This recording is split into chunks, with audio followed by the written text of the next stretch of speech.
Hola, ¿qué tal?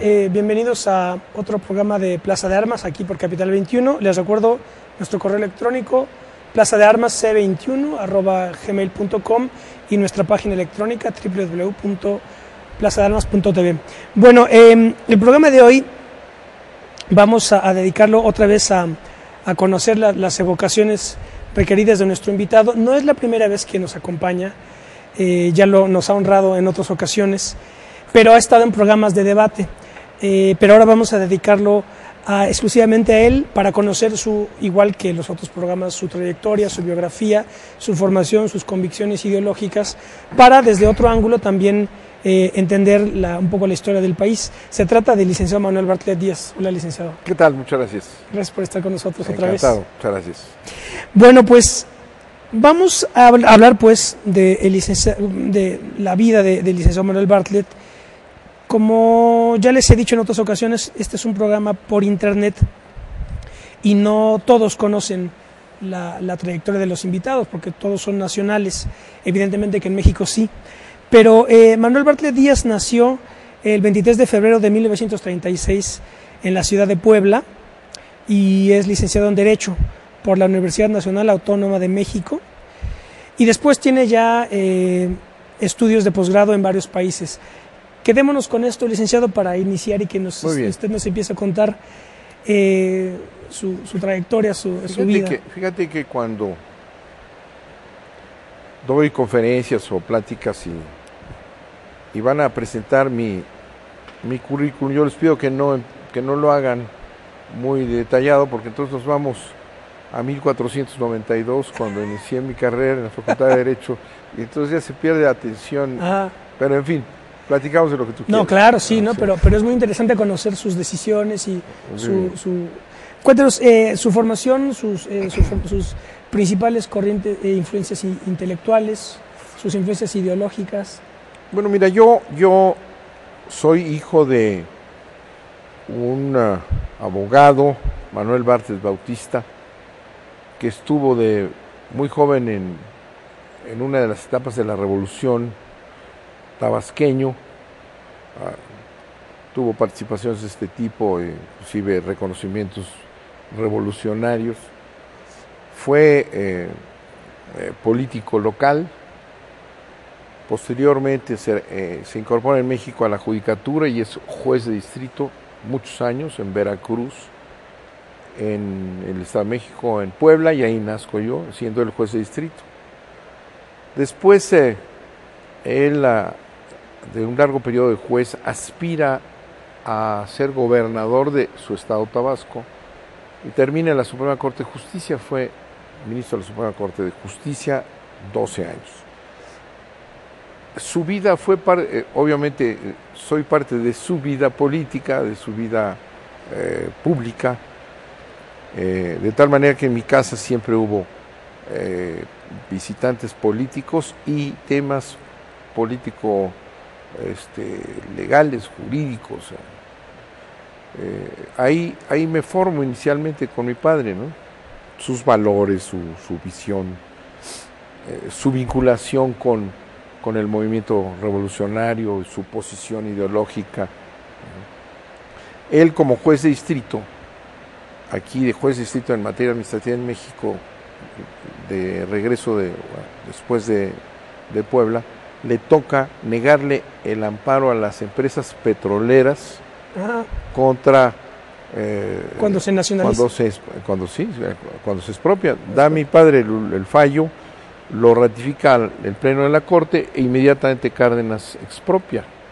O sea que desde ahí estamos en el nacionalismo, escuchando a mi padre.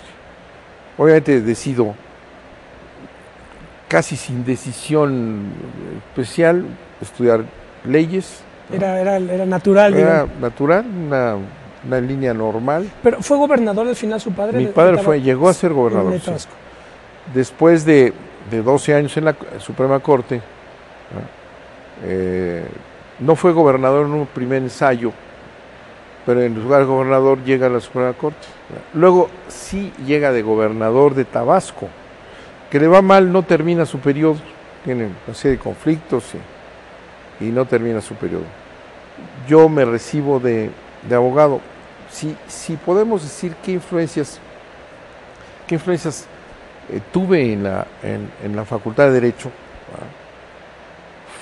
Fui de la generación fundadora de Ciudad Universitaria, ya no me tocó el centro, esa vida estudiantil. Y en la Facultad de Derecho, bueno, tuve muchos profesores, que es donde te vas formando según las influencias. Y yo puedo considerar que una de las influencias más importantes en mi formación,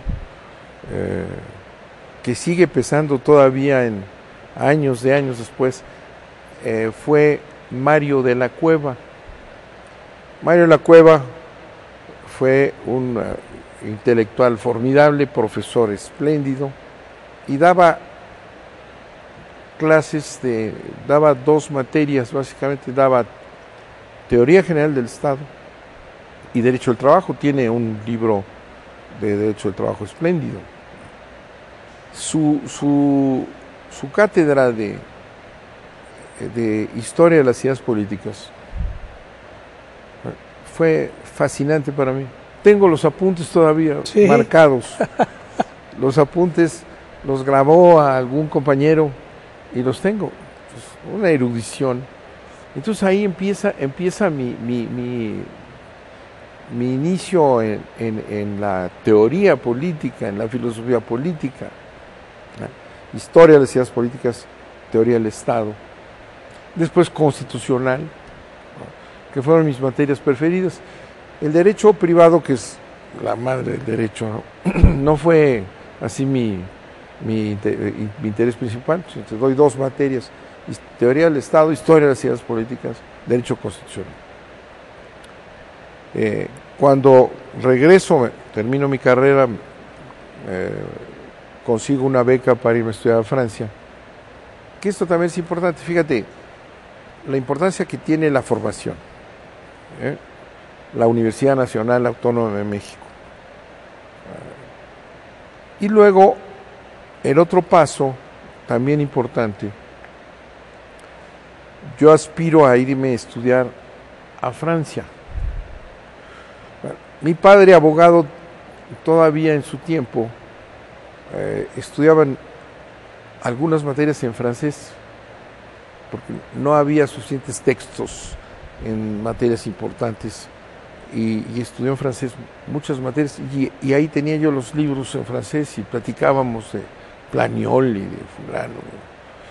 Entonces yo decidí irme a estudiar a Francia en esa misma línea. Yo recuerdo que fui a pedir una beca al Banco de México, y el funcionario que me atendió me recibió bien. Yo había sacado 9.6 de promedio, mención honorífica, y llegué con mis calificaciones a solicitar una beca para ir. Me dice: ¿a dónde te quieres ir? Yo quiero ir a Francia. De ninguna manera. Todos los que van allá terminan comunistas. Sí. No se me olvida. Por cierto, me dio una beca el director del Banco de Comercio Exterior, que era, se me brincó el nombre, un hombre de izquierda. Eso sí, no sé. El de Banco de Comercio Exterior. Banco de Comercio Exterior, entonces, hace muchos años, no te puedes acordar. Ricardo J. Cebada. Ricardo J. Cebada. Ese sí era muy de izquierda. Fíjate la diferencia. Nosotros, esas generaciones, aspiraban a irse a estudiar a Francia. España estaba cerrado porque el franquismo no dejaba estudiar ni leer ni a los de allá, ni que llegara nadie, además, ¿no? Cerrado. Estados Unidos todavía no era... De ninguna manera, porque además no tenía sentido. Nosotros, abogados, claro, veíamos el derecho románico, latino, no el derecho anglosajón. Es verdad, sí. Entonces nos íbamos a estudiar donde seguíamos la misma tradición latina. Otra parte de la formación: París, los 60s, la descolonización, ¿verdad? La guerra de Argelia. La guerra de Argelia, en plena guerra de Argelia llega, la descolonización en general. ¿Y sí leyó marxismo ahí? Pues claro, todo el mundo leía marxismo y leninismo y los chinos y de todo. También leíamos a los grandes pensadores conservadores franceses, ¿no? Y veíamos a Aron, Raymond Aron, tocaste extraordinario, ¿no? Un intelecto conservador. Duverger fue profesor mío, Maurice Duverger, fue el teórico de los partidos políticos durante muchos años, el número 1. Entonces sí, Francia es realmente una fábrica de ideas, de debate. De Gaulle, que iniciaba, por cierto, el uso de la televisión. Claro. Fue de las primeras veces que vimos la televisión como una fuerza política, ¿no? Cuando salía ese hombre de una enorme cultura y personalidad, salía en televisión, se paralizaba Francia.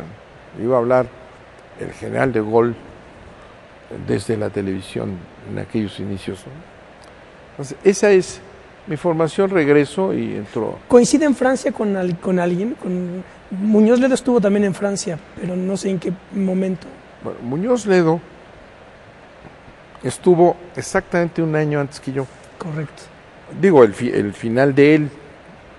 Cuando yo llego, Muñoz Ledo acaba de terminar su estancia en París. Fue presidente de la Casa de México. Yo viví en la Casa de México, que es una residencia que existe en la ciudad universitaria, donde están todas las casas de todos los países, y se vive ahí una existencia absolutamente global, ¿no? Africana, asiática. Yo estuve ahí en la Casa de México. Porfirio había sido presidente de la Casa de México. Yo lo sustituí como presidente de la Casa de México en París. Pero muchos amigos que antes y después, ¿no? Toda esa izquierda de ciencias políticas, González Pedrero, González Casanova, estaban regresando ellos. Que luego nos vimos aquí, fue quienes me invitaron a ciencias políticas. Yo regresé y Mario de la Cueva, mi maestro, me invitó a dar clases de Teoría General del Estado. Eso fue mi inicio, Teoría General del Estado, la materia de las ideas políticas, claro, la filosofía. Y siendo profesor de Teoría del Estado, me invitaron a la primera generación de maestría, porque era Escuela de Ciencias Políticas, se convierte en facultad, y a la primera generación de maestría me invitan y hago la maestría ahí.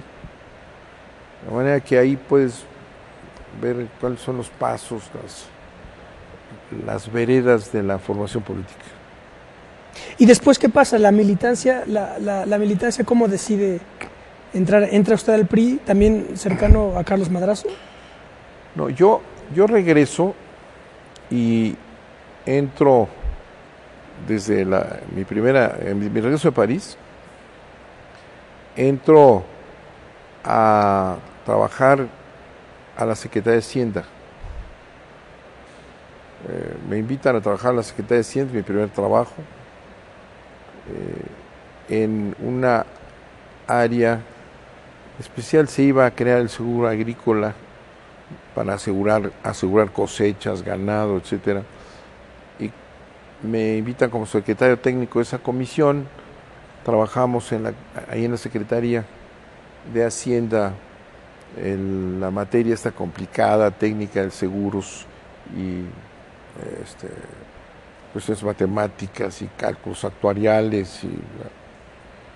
Me aboco a ese tema, me dedico a trabajar en él, y cuando ya se iba a fundar esa empresa que se estaba diseñando, y cuando ya estaba lista la ley,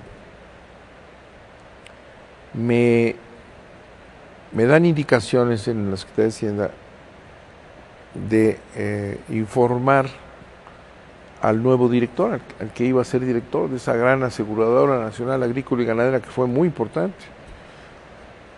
Y me indican que el director iba a ser don Javier Rojo Gómez. Entonces me mandan a platicar con él. Javier Rojo Gómez, una gran personalidad, fue bueno, un gran líder, fue gobernador del estado de Hidalgo. ¿Fue general él o no? No, No, era abogado. era abogado. Casualmente, fíjate lo que son las cosas, cuando mi padre viene de Puebla a México, que lo cambian como juez de distrito, lo cambian porque Javier Rojo Gómez, juez de distrito, se va de gobernador a Hidalgo. Entonces mi padre sustituye a Rojo Gómez. Me mandan a mí a capacitar, digamos, a Rojo Gómez, y yo iba 2, 3 veces por semana a su despacho a platicar del seguro agrícola. Su despacho parecía un comisariado ejidal, estaba siempre lleno de campesinos, que él tenía relaciones con ellos, él les ayudaba en mil cosas. Platicábamos del seguro agrícola y luego platicábamos de política. Llega un día en el que me dice: no vamos a tratar el seguro agrícola porque no voy a ir al seguro agrícola. Hablé con el presidente, creo que era López Mateos, y le dije que este tema no era para mí. Este tema es para tecnócratas. Yo no soy político. Entonces me cambió y me ofreció la CNC. Y dice: como a usted tampoco le gusta la tecnocracia y estas cosas que le aburren, Desde entonces, vámonos juntos. Y me fui con él a la CNC. a la CNC. Ahí recorrimos el país. Yo lo acompañaba, era yo secretario auxiliar de él. Y otra vez a conocer México, los campesinos, los problemas. Ya había yo estado en la cuestión agrícola, en la cuestión de las tesis estas, ¿no? Digo, del seguro. Y entro a la militancia y a la actividad social por ahí. ¿Qué orientación tenía Rojo Gómez? Era un hombre de izquierda. Sí. De la izquierda, de esa revolución. Cardenista, ¿no? Cardenista, sí, claro. O sea, sí, de allá venía. Un hombre indígena, con una gran personalidad. Pronto, Parecía labrado en piedra, ¿no? Muy buen líder, la gente conocedora del campo y de las gentes del campo. Uh-huh. Entonces es una primera escuela, ¿no? Uh-huh. El país, México, don Carlos. Yo recuerdo que dijo Jesús Silva Herzog que cuando conoció a Eulalio Gutiérrez se hizo de izquierda en San Luis. Son las influencias, ¿no? ¿Qué escuela más directamente ligada a los problemas sociales que la campesina? La campesina, ¿no? Claro. Sus problemas de producción, de la caña de azúcar, los conflictos, y ahí te encuentras con los conflictos políticos en esa base. Entonces, ahí tuve una maravillosa experiencia. Vamos a quedarnos aquí, vamos a hacer un corte y estamos de vuelta con ustedes en un minuto.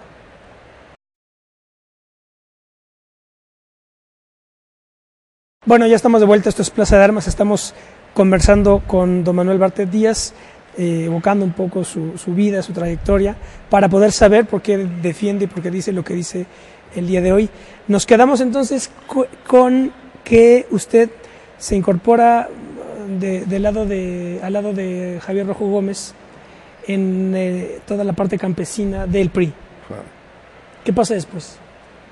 Porque Rojo Gómez fue regente Rojo Gómez tuvo muchísimos cargos, gobernador, fue diputado, gobernador de Hidalgo, y llegó a ser jefe del departamento del Distrito Federal, y desde ahí compitió por la candidatura a la presidencia de la República, fue un fuerte contendiente. Esta es una etapa interesante porque el presidente era Ávila Camacho. el secretario de Gobernación, Miguel Alemán. Ujú. Ah, Y Rojo Gómez, Rojo Gómez, regente. regente. Con esa personalidad social fuerte que tenía, compite por la presidencia. Ahí hay un evento muy interesante que tiene que ver con el futuro también. En un informe de Ávila Camacho, el líder, o sea, de la mayoría, bueno, ahí no había más que... Claro, las diferencias eran internas, sí, claro, por muy supuesto, fuertes, sí, ¿no? sí. Eran de grupos. Ahorita lo vamos a ver por qué. Herminio Ahumada se llama. Ávila Camacho, que sucede a Cárdenas, le da un frenón al país, ¿no? Al movimiento, las huelgas, el movimiento obrero, la impresionante reforma agraria, ¿no? La distribución de la tierra. ¿Lo frena por qué? ¿Por necesidad, por prudencia? Necesidad, Este paso en la historia de México es muy importante. es crucial porque no fue Sí. Mújica. ¿Por qué no fue Mújica, ¿no? Entonces todo el mundo decía tiene que ser la continuación de la izquierda, ¿no? Cárdenas opta por Ávila Camacho. Ávila Camacho era obviamente una gente muy cercana a Cárdenas, pero un poco más que militar, más en lo administrativo, ¿no? Era tesorero y no sé qué. Y lo primero que hace Ávila Camacho cuando llega a la presidencia es declararse creyente, para empezar. Una de las primeras declaraciones es: yo soy creyente. Acuérdate todo el movimiento cristero, la guerra cristera, el conflicto religioso, la reforma del artículo 3, educación socialista. Y entonces Ávila Camacho se declara creyente. ¿Cárdenas era masón? No sabría yo, yo me imagino que sí. Sí, recuerdo. Entonces marca ahí la línea. Sí, de entrada. Entonces se empieza a frenar muchas cosas, ¿no? Muchos movimientos. Claro.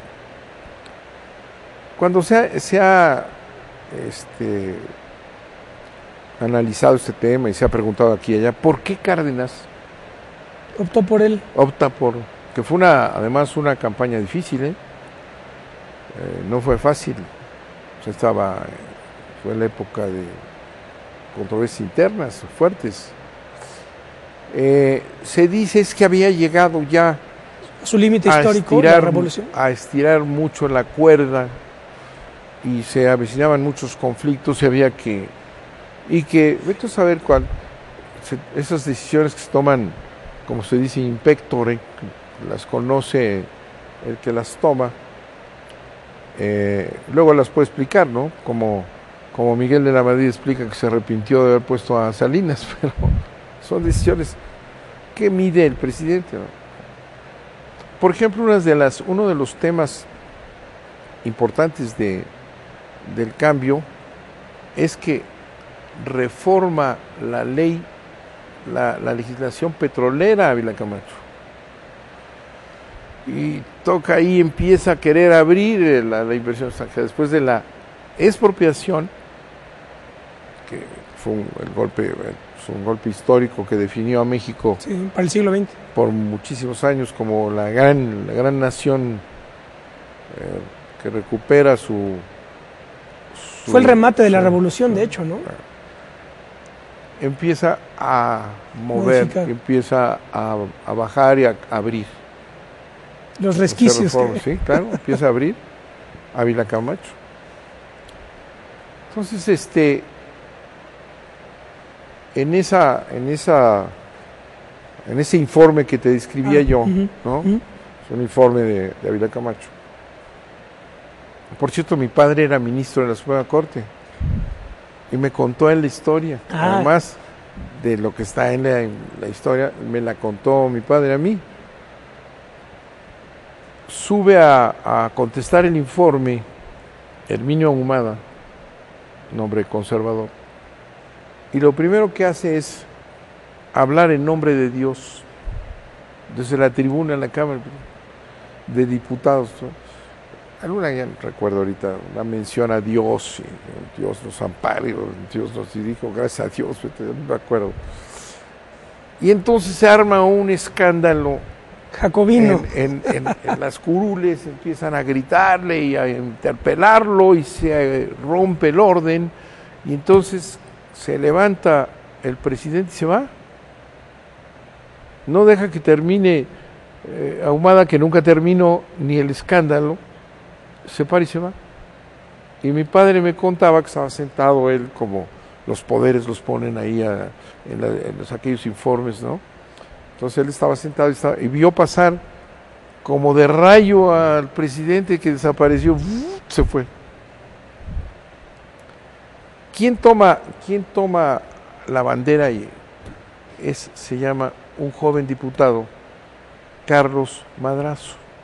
¿Quién toma la bandera? La batuta y la bandera del escándalo y del el reclamo al líder, ¿verdad? Carlos Madrazo, joven, ¿verdad?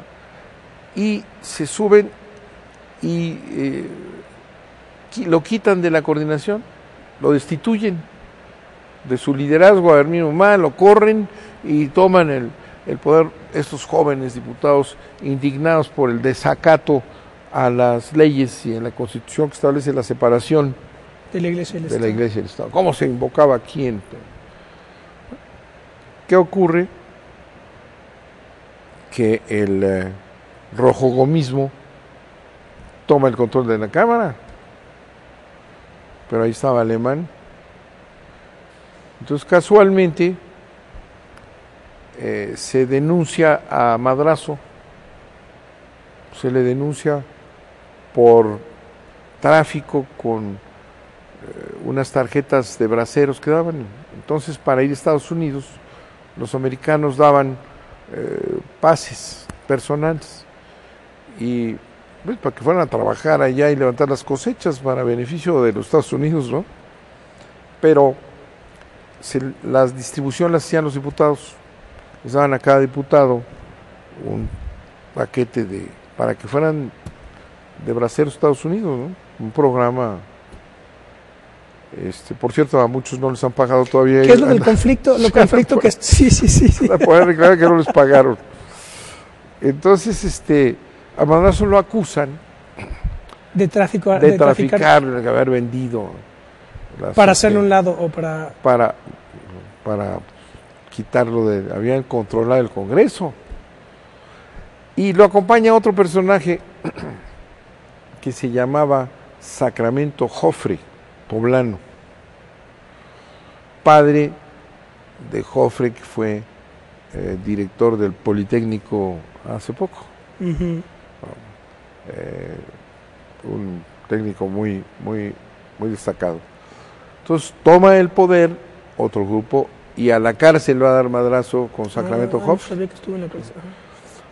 Ahí se viene toda una discusión de que si el fuero, si tenía o renuncia al fuero y toda una decisión. El fuero no se puede renunciar. Entonces sale candidato Miguel Alemán.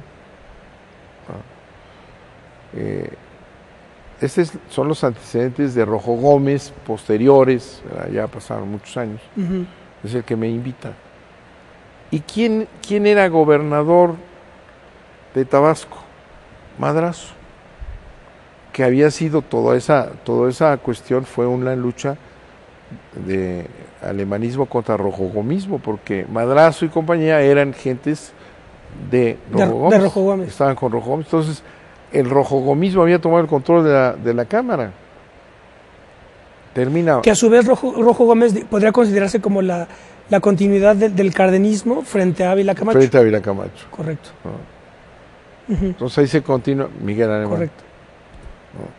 Que es el otro gran bloque al interior del régimen, el alemanismo, ¿no? Así es, el alemanismo con todo lo que representa. Ahí hay toda una lucha en materia de petróleo, vienen los contratos de servicios, los contratos de riesgo. ¿Que los introduce a Miguel Alemán? Alemán, sí. Alemán escribe un libro sobre la cuestión petrolera, muy bien hecho. Tuvo de director a Bermúdez, que fue un personaje importante. Y él dice que estaban permitidos por la ley porque son las reformas que había hecho Ruiz Cortines anteriormente. Entonces se abren. Paradoja, ¿verdad? Esos contratos de riesgo, ¿verdad?, son posteriormente utilizados para meter los contratos de servicios múltiples que dijeron ya estaban ahí en juego. El encargado de echar abajo los contratos es que estaban operando empresas norteamericanas en México, cuando la Constitución establece, y establecía ya desde entonces por la reforma de Cárdenas, que la explotación del petróleo está reservada exclusivamente a la explotación de manos del Estado, ¿verdad? Entonces los contratos de riesgo violaban la Constitución, no así la ley, se decía, el alegato de siempre, ¿no? Reyes Heroles llega a Pemex, director de Pemex. Esto es en... Ya con, ¿qué? Ruiz Cortines, llega muchos años después, el presidente es entonces Díaz Ordaz. Díaz Ordaz. O Echeverría. O Díaz Ordaz. Cuando Reyes Heroles estaba en Pemex. Estaba en Pemex.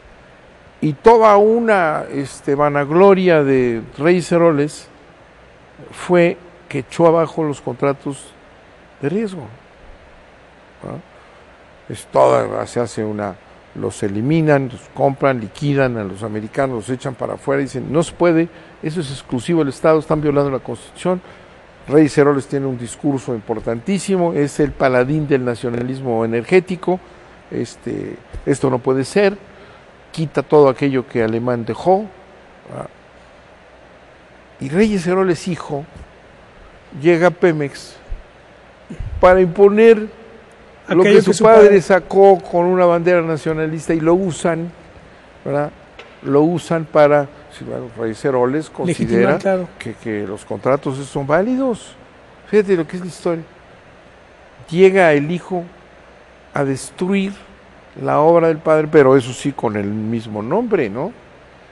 Ya que hizo la labor sucia, le dieron una patada por detrás, porque ya lo sacaron. Ese es un poco, si quieres, la continuidad de mi carrera. Sí, claro. Bueno, Rojo Gómez, en la CNC, ¿verdad?, me invita, como me invita a todos lados, a Tabasco. Iba a lanzar, como se llamaban, los destapes, ¿no?, el sucesor de Madrazo. Y él tenía la CNC. Llegamos a Villahermosa,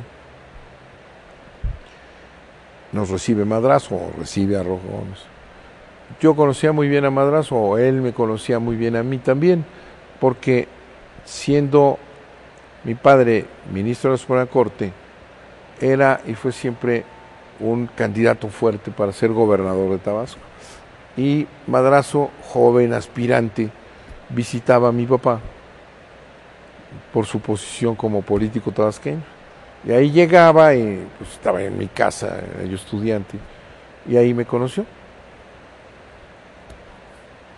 Va a la asamblea, lanzan al candidato que iba a sustituir a Madrazo. Y comemos en la quinta Grijalva, que es otra historia de mi papá, porque es la casa que él adquirió para el gobierno. Y al despedirnos, yo no comí con ellos dos, se pusieron a hablar de política. A mí me mandaron por ahí con los canchanchanes, secretarios o lo que fuera, ¿no?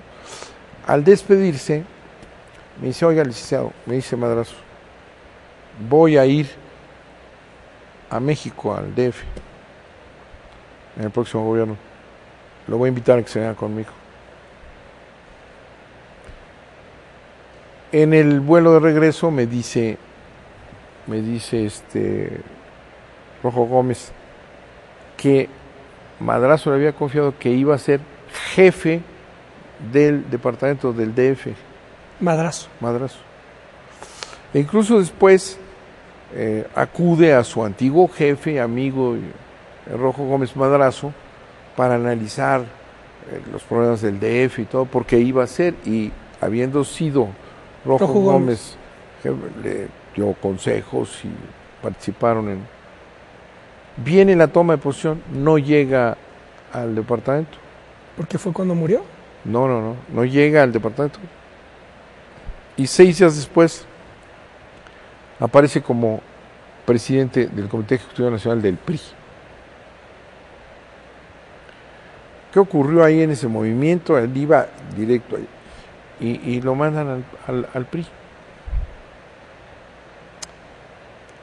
Y me hablan por teléfono su secretario y me ratifica que Madrazo me había invitado y que me esperaba en la toma de posición de Madrazo. Y ahí estuve, en la toma de posición. Pero en el PRI. En el PRI. Y Madrazo pronuncia un discurso fantástico en el salón de actos que se llamaba entonces el Salón Calles, ¿no? Y hace una crítica terrible al PRI, un discurso extraordinario de reforma al PRI. Estaba sentado junto a Corona del Rosal, que estaba entregando el PRI, y se iba al secretario. Bueno, se quedó callado, pero el acarreo, la falta de ideología, la democracia interna cero, un gran discurso. Madrazo era verdaderamente un extraordinario orador, sí, conmovedor. Sí. Y ahí entro al PRI, directo como secretario auxiliar del Comité Nacional, y me encargan muchas cosas, entre ellas participar en las elecciones internas para presidentes municipales. En esta reforma de democratización interna del partido que le autoriza a Díaz Ordaz, presidente, él autoriza, en lugar de que se designaran de dedo los candidatos, se establece que es la militancia la que tiene que decir voy a tener que apagar esto, Uh-huh. que siempre tiene una interferencia, y presenta un proyecto Madrazo de elección interna. Se deben de elegir a partir del voto de los propios militantes, se deben de elegir los candidatos. Los gobernadores no van a tener vela en este entierro. Entonces inicia el proceso. Un proceso dirigido por Madrazo, llevado a cabo con Laura Ortega, y me encargan a mí ser el organizador en las casillas y de la documentación, y recorremos el país en elecciones. Este proceso es muy importante porque... ¿Esto fue en el año de...? Ese fue con Díaz Ordaz. Díaz Ordaz, presidente, al inicio de Díaz Ordaz. Bueno, vamos a hacer un corte y ya estamos de vuelta con ustedes en unos minutos.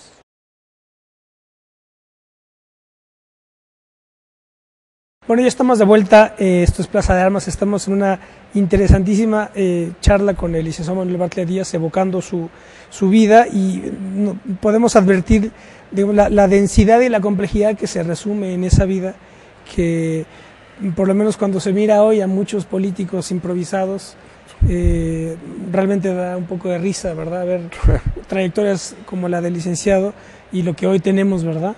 Muchísima improvisación. Desafortunadamente nos quedan más o menos como 13 minutos, entonces intentemos un poco un resumen y insertarnos en lo que pasa hoy, licenciado, para ver precisamente a la luz de una trayectoria como la de usted. Vamos a cortar. ¿Qué podemos decir? Bueno, entro al partido y ahí estoy varios años, igual otra vez recorriendo en elecciones, en toda clase de actividades, aprendiendo la política de todos los días, ¿no? De ahí luego llego a ser lo que tuve la oportunidad de ser. Fui funcionario en Relaciones Exteriores, fui director de Gobierno en Gobernación, fui digamos, secretario de Gobernación, secretario de Educación Pública, gobernador de Puebla, senador de la República. En ese trayecto y en esa línea, y siempre manteniendo una posición ideológica que aprendí, que teníamos y que correspondía a la vinculación esta popular de la vida política, una vinculación popular directa de trabajo. Eso y lo que dices me parece interesante, ¿vale? Eso ¿qué es lo que creó en aquella época? No quiero decir que absolutamente generalizada, pero crea una vinculación vital con la política, esa a la que me refiero, la política de la solución de problemas, de la convivencia con la gente, y luego de ahí la carrera administrativa vinculada a esa política, a esa obligación. ¿Qué te da? Te da el perfil, el compromiso, la vocación de funcionario público, que implica una grave responsabilidad, porque has vivido allá lo que es, no llegas que ese es uno para mí de los grandes efectos de la tecnocracia. La tecnocracia no recorre estos caminos. Banco de México, Secretaría de Hacienda, buenos niveles económicos, no se formaron en esto, pero sin embargo, también reconozco que fue una sólida formación de los funcionarios de Hacienda, sólida en su tarea, en lo suyo, sólida función. Luego dio ese salto, ¿no? Entonces hay ahí una formación que es un proyecto de vida, ¿no? ¿Qué podemos decir de lo que estamos viviendo hoy, después de haber terminado esas posiciones, llegar al Senado, y las diversas posturas y posiciones que se van tomando en la lucha política, pues corresponden para mí a ese compromiso, ¿no? Primero que nada, el enfrentamiento en el PRI, que este es un tema muy importante, entre la política y la tecnocracia.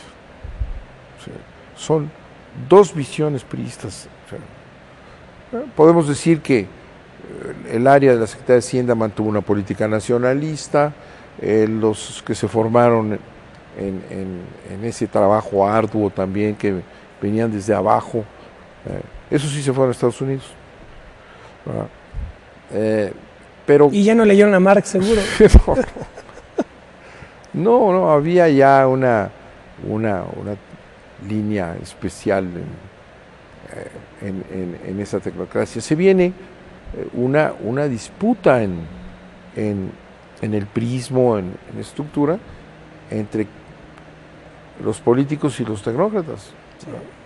Los formados en esa corriente y los que veníamos formados en la otra, que eran los que ocupamos los cargos de gobernadores, de senadores, de diputados, con esa formación y esa estructura.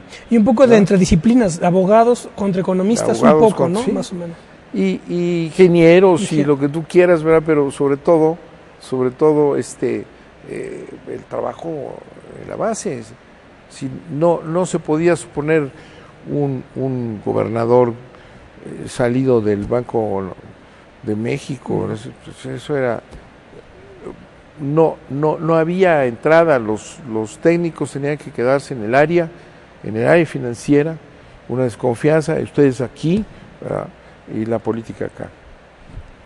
En un giro especial, al que no puedo abjurar totalmente, porque yo entro con Miguel de la Madrid a la Secretaría de Gobernación, ¿no? Pero ya se viene entonces un dominio de ese grupo, de esa familia, Banco de México, Nacional Financiera, bancos públicos, Secretaría de Hacienda, la gran jefatura, ¿no? La Secretaría de Hacienda. Grandes hombres, estuvo Ortiz Mena, que ahora se le acaba de premiar, que nos dio una gran estabilidad y un talento extraordinario, que no se formó ahí además, tenía otra carrera, pero en fin, el triunfo de esa familia nos lleva al giro neoliberal, ¿ya? Entonces, y el hacer a un lado la política como tal y el sentido de política social de vinculación, ¿no? Y la política de los técnicos, ¿no? Los franceses han estudiado mucho esta relación y el nombre tecnocracia, ¿no? Que son los técnicos, ¿no? Que en aras de su conocimiento técnico, ¿no? Se hacen del poder, gobiernan, tecnocracia, ¿no? Que le da un giro a la política en todas partes del mundo, ¿no? Ese es un cambio importante que nos lleva, repito, al ascenso de López Portillo, decisión muy difícil de explicar de Luis Echeverría, que estaba hecho en toda la carrera, y López Portillo era un poco, ¿verdad?, no venía con una trayectoria interna dentro del PRI. No venía. Miguel de la Madrid, a quien yo conozco en Hacienda, y me invita como coordinador de su campaña, primero asesor político, coordinador de su campaña, y luego secretario de Gobernación. El final, ¿qué es? Bueno, Salinas, ¿no? Salinas, ahí está toda la visión de Miguel de la Madrid, el presidente es el que designa, ¿no? Hay un simulacro ahí de distinguidos priistas que participan, Salinas, y Salinas abiertamente da el gran salto a la posición neoliberal, se inscribe en esa línea y sigue por ahí todavía. Entonces meten al país en la línea neoliberal, ¿ya? Ese cambio adentro del PRI, es el PRI el que se desciende, y entran de lleno los tecnócratas a gobernar con una visión tecnocrática y finalmente terminan con una visión neoliberal. ¿Podría decirse que el proyecto de Salinas fue destruir al PRI? ¿Se podrá plantear así o no necesariamente? Bueno, vamos a decir que Salinas pretendió sustituir al PRI. Sustituir al PRI. Allí hubo todo un ensayo de él que iba a crear el Partido de la Solidaridad a través del programa de solidaridad y un intento por ahí, pero lo que hizo fue apoderarse del PRI, siguiendo la tradición. El presidente del partido, pues, el presidente de la República es el presidente de su partido, ¿no? Esta situación que los panistas están ahí jugueteando con que si son o no son la sana distancia que inventó Zedillo, ¿no? Entonces ahí viene el gran quiebre en el país, sí. Esa ida hacia allá, el neoliberalismo, del cual no salimos todavía, ¿verdad? La política de Salinas, el Tratado de Libre Comercio, la disolución prácticamente del Estado mexicano, las privatizaciones, algunas de ellas brutalmente corruptas, y la transformación, empezaron a reducir el Estado, ¿verdad? A tirar por la borda las grandes instituciones que ahora hacen falta, ¿verdad? Terminaron con CONASUPO para el apoyo al campo, que todos los países del mundo tienen sus políticas agrícolas. Aquí se acabó la política de desarrollo industrial, se acabó la política la política social en general, para establecer el dominio del mercado y toda esta parafernalia neoliberal que nos llevó al desastre en el que estamos antes de la crisis, ¿eh? Claro, no es culpa el empobrecimiento, la incapacidad del Estado, la falta de instrumentos, la privatización en todas las áreas, el avance de la privatización en la salud, el avance de la privatización en los medios de comunicación.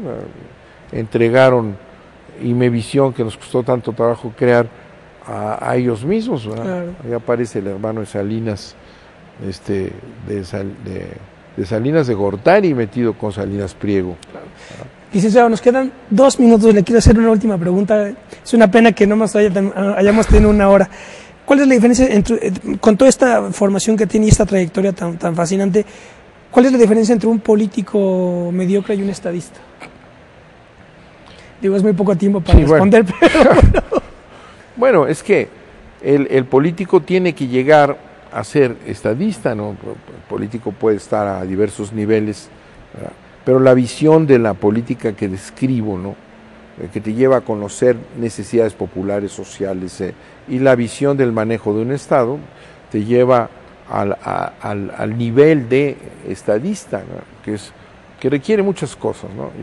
No necesariamente muchos estudios, porque hay grandes estadistas que no se forman, pero yo diría que es muy importante, ¿no? Es tener una visión del mundo, tener una visión del país, de la geopolítica del país, para brincar, saltar o subir del nivel de elegido, del campo, del problema municipal, de los problemas de los estados, de las instituciones, del funcionamiento de la administración pública, de la economía, todo eso que te lleva a una visión que te puede llevar al nivel de estadista, ¿no? Un hombre de Estado.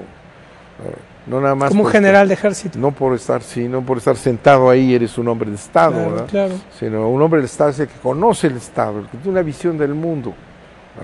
Y eso pudieran algunos tenerlo por talento propio, ¿verdad? Pero generalmente es una carrera, un oficio, una vida, una vocación, una entrega a esa materia que te lleve a ese nivel de conocimiento y de dominio del timón, ¿no? Le agradezco muchísimo, licenciado, que nos haya compartido gracias. Esta hora. Estas fueron las evocaciones requeridas de Manuel Bartlett. Nos vemos la próxima.